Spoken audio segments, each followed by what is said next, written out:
श्रीकाल आदाब, मैं doctor Harry live पुर्तगाल बाहर की तरफ से आप सभी का स्वागत करता हूं। दोस्तों ये वीडियो है नेशनैलिटी के रिलेटेड।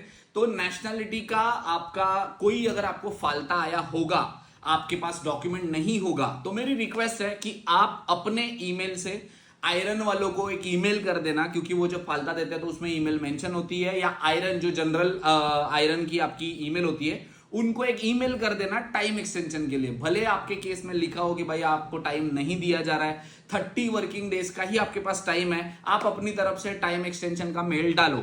अगर पॉसिबल हुआ तो किसी लॉयर के थ्रू भी डालो। उसका कोई बेनिफिट है क्या आपको? तो हाँ, बेनिफिट हो सकता है आगे चल के। ये मेरा मानना है कि जब आपकी नेशनलिटी का एप्लीकेशन वो कैंसिल कर देंगे, तो जब कैंसिल कर देंगे तो आपको अपील करने के लिए 3 महीने का टाइम देंगे वो, कि भाई हाँ आपका अगर जो भी है डॉक्यूमेंट, आपको टाइम तो हमने 30 वर्किंग डेज का दिया नहीं था, बट हमको अभी नेशनलिटी का एप्लीकेशन कैंसिल कर दिया। अभी कैंसिल कर दिया तो आप हाथ पैर मारोगे ही ना, क्योंकि अभी तो 10 साल का हो गया। ऐसा भी नहीं कि आपने चलो दोबारा अप्लाई कर दिया करके, है ना।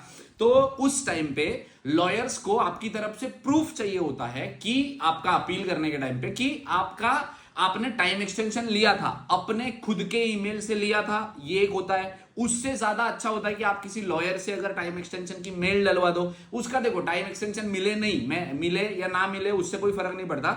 जब आपका रिजेक्ट हो जाए नेशनलिटी एप्लीकेशन, उसके बाद की बात कर रहा हूं मैं, आपको बेनिफिशियल होता है कि लॉयर आर्ग्यूमेंट दे सकता है कि हाँ भाई हमने तो टाइम एक्सटेंशन के लिए डाला था, क्योंकि जब उन्होंने हमको फाल्ता दिया था तो जो ऑफिशियल्स है, मतलब मान लो आपको अगर पीसीसी का फाल्ता है, तो पीसीसी बनने के लिए अगर इंडियन एम्बेसी की यहां से बनाते हो या एम्बेसी की आप बनाते हो, तो उसके लिए लगता है टाइम 45 दिन का, 60 दिन का। वो टाइम लगने के बाद आप उसको होम कंट्री भेजते हो, अपोस्टाइल करवाते हो, वो आता है, फिर आप उसको ट्रांसलेट करते हो, फिर जाके सबमिट करते हो। कई बार आप सीटीटी से सेंड करते हो, उनको 2-4 दिनों के बाद मिलता है। तो इस तरीके का आपका टाइम खत्म हो जाता है। तो अगर आपको नेशनलिटी का फाल्ता आया हुआ है तो आपने बेसिकली करना क्या है, आपने सबसे पहले तो अपने आप से एक ईमेल भी करनी है आयरन वालों को कि हाँ भाई हमको टाइम एक्सटेंशन चाहिए, क्योंकि जो भी फाल्ता आया रहेगा, आपको पीसीसी आया, बर्थ सर्टिफिकेट आया, लैंग्वेज सर्टिफिकेट आया, तो जैसे भी आपकी सिचुएशन होगी उसमें आप एक्सप्लेन करो और बोलो कि भाई हमको 30 वर्किंग डेज का और टाइम एक्सटेंशन चाहिए, और उनको मेल करके आप अपना टाइम एक्सटेंशन ले लो। भले वो मिले नहीं मिले, आप अपना काम कर देना।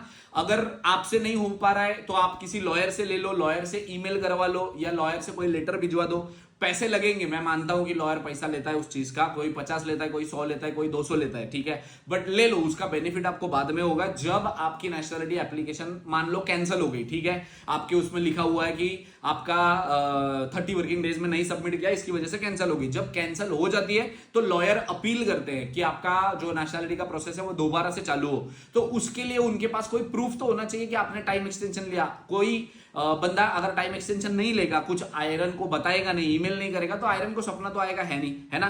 तो अपनी तरफ से क्लियर रहो। अगर आपको, सबसे पहले तो मैं बताऊं, नेशनलिटी का फाल्ता है, जरूरी नहीं कि लॉयर के ईमेल पे आए या आपके ईमेल पे आए। आपको आपके पास प्रोसेस नंबर है तो हफ्ते में 2 से 3 बार एक बार आप चेक कर लिया करो आपके प्रोसेस नंबर में कोई अपडेट आई है या आपको कोई फाल्ता आया है या नहीं, ठीक है। वो फाल्ता चेक करने के बाद अगर आपको फाल्ता आता है, तो अगर आपके डॉक्यूमेंट रेडी है तो आप पर्सनली जाके आयरन में खुद विजिट करके सबमिट कर सकते हो। सीगा से एप्लीकेशन है, सीगा एप्लीकेशन, वहां से आप अपॉइंटमेंट लेके वहां पे जाके सबमिट कर सकते हो। लॉयर के थ्रू भी सबमिट कर सकते हो, खुद भी जा सकते हो। सीटीटी रजिस्टर सीटीटी से भी भेज सकते हो। अगर आपका डॉक्यूमेंट रेडी नहीं है तो आपको क्या करना है, आपको अपने आप से एक ईमेल भेजनी है आयरन वालों को कि भाई हमें टाइम एक्सटेंशन चाहिए, क्योंकि जो अथॉरिटी है उतना टाइम ले रही है, ठीक है। अगर आपसे नहीं हो पा रहा है, आप किसी लॉयर से हेल्प ले लो, उनकी जो भी चार्जेस रहेंगे 100, 200, 50, जितना जो भी लेता है उतने उनको देख के एक बार ईमेल करवा दो, और उस ईमेल का प्रूफ आप अपने पास रह लो। ये नहीं कि लॉयर ने कर दिया तो कर दिया, उसका प्रूफ भी आपको अपने पास रखना है, ताकि आगे चल के अगर उन्होंने आपका नेशनलिटी प्रोसेस जो है अगर वो कैंसिल कर दिया, तो आपका लॉयर, कोई भी लॉयर हायर करते हो आप आपका अपील पाने के लिए, तो उस टाइम पे ये प्रूफ होने जरूरी है। अगर ये प्रूफ आप उनको नहीं देते हो टाइम एक्सटेंशन का या आयरन को कांटेक्ट किया उसका, तो आपका नेशनलिटी का प्रोसेस कैंसिल है तो कैंसिल ही है, उसको नहीं वापस से रिट्रीव कर किया जा सकता है, ठीक है। तो अगर इस रिलेटेड आपको कोई भी इंफॉर्मेशन है, गाइडेंस चाहिए होगी, तो वीडियो के नीचे कमेंट कर सकते हैं। Thank you so much.